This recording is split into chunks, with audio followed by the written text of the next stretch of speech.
Tension filling the air tonight in Phoenix, Arizona. Inside the courthouse today, the final closing arguments. That means the jury has the case. 8 men, 4 women from Maricopa County will decide whether or not Jodi Arias is a murderer.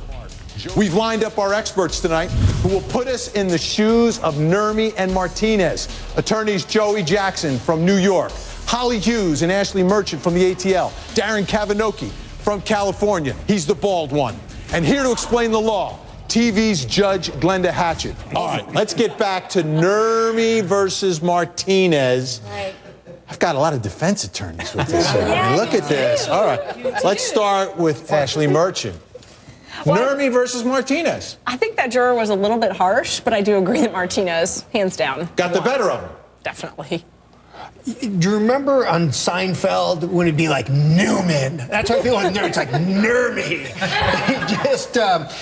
There were some, so he did do some things well. He asked some powerful questions. Some things where if jurors want to find a reason to go with him, he asked some good questions that would make them think, like the bit about when he's in the shower, having his back to her for 5 minutes.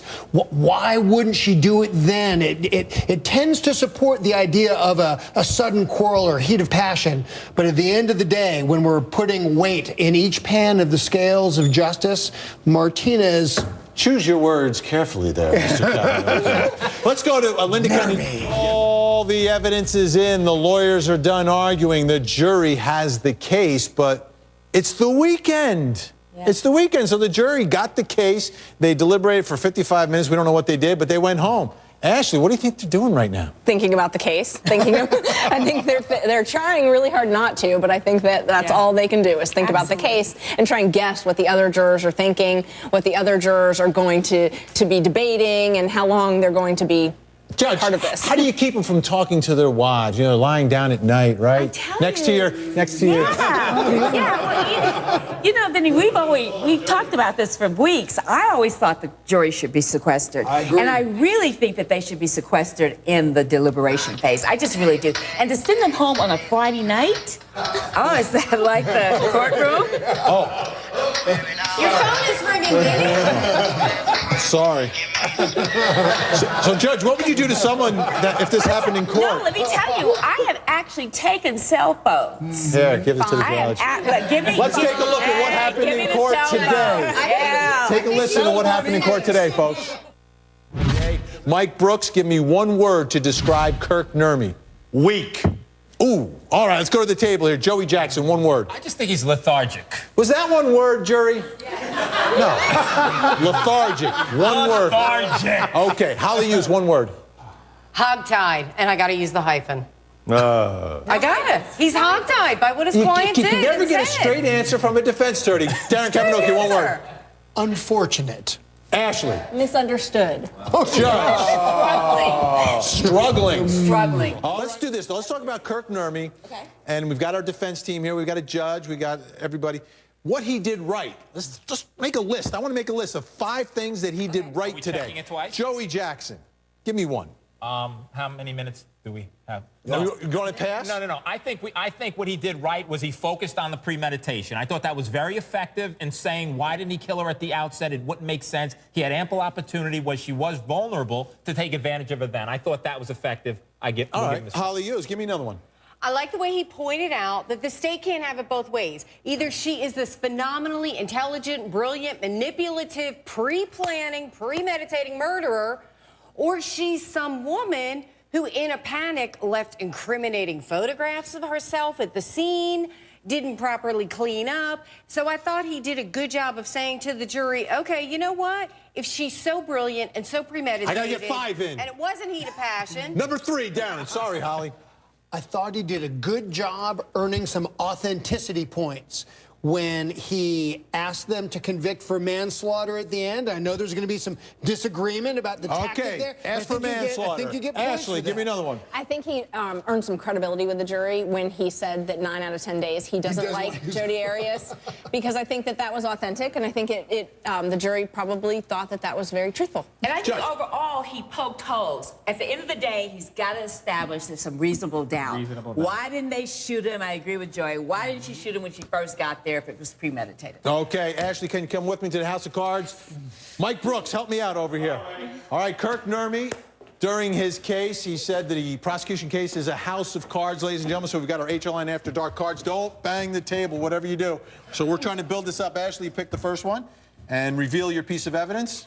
Okay, it's blonde Jodi Arias. Add it to the House of Cards. Remember, the object is to not knock everything down. Well done, Mike Brooks. All right, what do we have here? Show the folks at home. The Ford Focus, parked against the curb. Maybe that's where her tag was when it came off. And it's white, not red, and Mike. it's white, exactly, All right, exactly. continue adding to our House of Cards. Oh, careful there. He's got such big hands. That's what it is. And I will reveal one. Oh, it's one of those receipts for the rental car, 2,800 miles. And I'm going to put that right here on the top of our House of Cards. Oh! Oh! It's still standing. That's good for Juan Martinez. I think a part of the premeditation, she wanted to have sex with him because she knew he would take a shower, and that's where I think she was intending to kill him to begin with. But couldn't she just cut him when he was there at the computer and didn't know that she was there? He would have more. She could have. She had knives. She was a knife. And new gun. yes, a new gun that she had. That's correct. And that goes right. And she didn't just have the knife hanging out. She kill had him. them hidden in boxes in her car. She didn't want him to be found. That was his strongest But they point weren't today. tied back to her. That's so right. it doesn't matter. They were in her car when she was trying to Those weren't the ones that she used to kill. They don't know. That was his Well, it would strongest. have DNA on it, so they would know. There's no way they were the knives, because the knives that were found in the car were like this big. They were 2-inch incisions. Right. There's no way the knives they found later on in the car were the same knife that she killed him with. But this is the first time she tried to win a in their guy car. back with sex. And why did she kill the other boyfriends? She wasn't obsessed with him. She was like obsessed with him. But you just mentioned she had that kind of personality. Right. We're thinking about reasonable. We are thinking about Right, reasonable, okay. absolutely, and it's reasonable to think that when she confronted him, and let's say she threatened him in the shower, and he got out thinking, she might do something, that she didn't think that she was going to kill him. And when he did, that's when she said, If you don't You're through. believe that she you are going to went be there with me, to you're kill not him, going do to which would kill still him. give you premeditation and not human passion. It would, but when would that conversation happen? Is it after they had sex, before he gets into the that's where the shower? Because that's an reasonable doubt comes awkward into play, because conversation we to don't know. have. There's something So that you doesn't don't quite think she fit. had- Or maybe she waited for him to get in the shower when he was It's like the men versus the women in this deliberation. Which is fascinating, Vinny, because we know we have 8 men on the Arias jury in Arizona right now, so they outweigh the women. And I think the men will be more sympathetic to Jodi Arias. I think we do now. I think so too. I think they're more likely to view her as a victim, even if it's only a verbal abuse. I think so. There may be 8 men and 4 women, but women can be very persuasive. Well, women are hard on other women, though. Women are very hard on other Hi, women. honey, I love you. Her wife, she was able to get the gun. If she had brought the gun with her, That means she speaks had to- that as a backup plan. But according to the medical examiner, That's why the judge. Let's bring in the defense team. Come on in here, and you tell me why any of this makes sense and is a real possibility, because real possibility is how you get reasonable doubt. Go ahead, anybody. Well, Don't all go at once. Don't all go at once. Jump right in, folks. No, but listen, she admits to cleaning up the crime scene. She admits that she came back in here and was moving stuff around. How did she know she was at fault? This bullet casing, brain was scrambled. being Oh, on sorry. top of the blood is not dispositive of anything, you guys, okay? And let's use common sense. Oh, You okay. are not going to get into hand-to-hand combat with a guy who outweighs you by 80 pounds and is this much taller than you if you have a gun at the ready. So I do think that the shot came first, and that's the only thing that Not at all. stunned him. Here's That's the reason the only shot thing didn't that come stunned first. him Joey long J. enough I've been to get preaching the the shot stabbing not in. coming first for the simple reason. It defies common sense. You can get me any expert in the universe. If somebody is shot with a gun, 25 caliber or otherwise, they're going to be incapacitated. They will be in no position to go chasing you like the Loch Ness Monster. No, people, it depends what gets hit. People get spikes through their head, all sorts of things happen. And Let me the just tell 25 is such a The small medical caliber examiner gun. said very clearly that there was no blood, that that shot happened after he had been stabbed. He was stabbed. Remember all of this spitting up of blood at this And what scene? evidence? And ladies and gentlemen, to see the rest of the evidence, let's do you can go to HLNTV.com. We've got all the photos for you. Coming up more after dark. Get a cup of coffee. We're going to be here all night. Yeah, we're going to be here all night long. Want to go around the horn here. Mike Brooks, let me start with you. Give me one word to describe this photo, Mike. Heinous. Heinous from Mike Brooks. Joey Jackson, give me one word to describe that photo. Horrifying. Holly Hughes. Incomprehensible. Darren Kavanaugh. More prejudicial than probative. That's too many words. Okay. Horrible. Horrible. Ashleigh Merchant. As a defense lawyer, unfortunate. Judge Hatchett. Vindictive. Juan Martinez talked a lot about the 62 seconds. This is the accidental photo. This is what the defense says caused the attack. And from this time to this time, all this damage was done. Is it possible? Is it and the word for reasonable doubt is real possibility out there. Ashleigh, is it a real possibility that this could happen in 62 seconds? It's unbelievable that that much torture and... So do you believe yes or no? Are you believing it or not believing it? Because under the prosecution theory, it takes more time. I think it takes more time. Your phone sex recording, okay?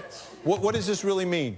I mean, from my perspective, it was always about Trash Travis. When we were anticipating it, I thought it was going to be absolutely devastating. When I listened to it, to me, sounded consensual. Mm-hmm. It was completely consensual, but I think the juror who said it got it right. It was totally, juror 6, I think it was you. When you talked about it's overkill, why do it? Did you really need to go there in your closing argument? You lost me when you did that. But you do. You got to go there because you don't jury have gets a lot it. of It's other overkill. material. No, but you got to play the cards. You got Sometimes to less dance with the is one who more. won You can't talk phone sex without going to Linda Kenny Bodden.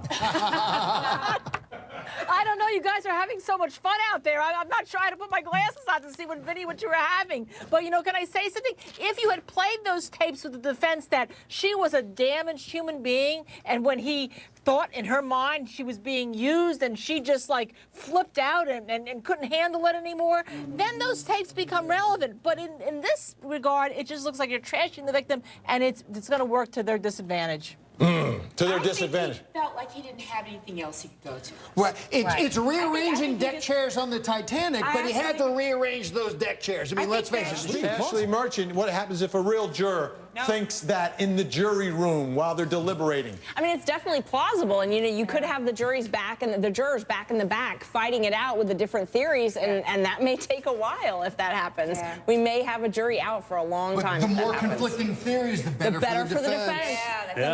That's the problem with that. That scene is so confusing for them to figure out. It's going to take some time, Ryan. And the jury's coming back to deliberate on Monday, but when will they deliver a verdict? Let's go around the horn here with our experts.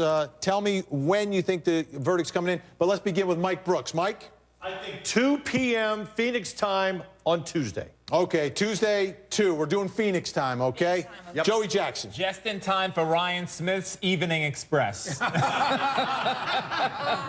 right, Holly Hughes. Tuesday after lunch, Phoenix time. Tuesday after lunch. Darren Kavanaugh. Well, first of all, keeping him out an hour is already a small win for the defense, but that verdict's coming back Monday, 3 p.m. Phoenix time. All right, Ashleigh. I say Monday, 4 p.m. Phoenix time, but I think they'll have a question before they come back. All right, we are playing Price is Right rules, so if you go over, you lose. I say 3 o'clock Phoenix time. 3 o'clock what Monday. day? 3 o'clock Monday. I really want to thank everyone who participated tonight because I know they were here a long time. I want to thank the folks out in Arizona. We want to thank the jury, Jane Velez Mitchell, Monica Lindstrom, Gene Cassars, Beth Karras out there in here, Joey Jackson, Holly Hughes, Darren Kavanaugh the one seated, Mike Brooks is the one behind them. They're not the same people. Linda Kenny Bodden in New York, thank you. Ashleigh Merchant, the Honorable Judge Hatchett, our in-studio jury. Thank you so much. Ryan Smith, ladies and gentlemen. Our coverage continues here on HLN. I'm Vinny Politan. This is HLN After Dark.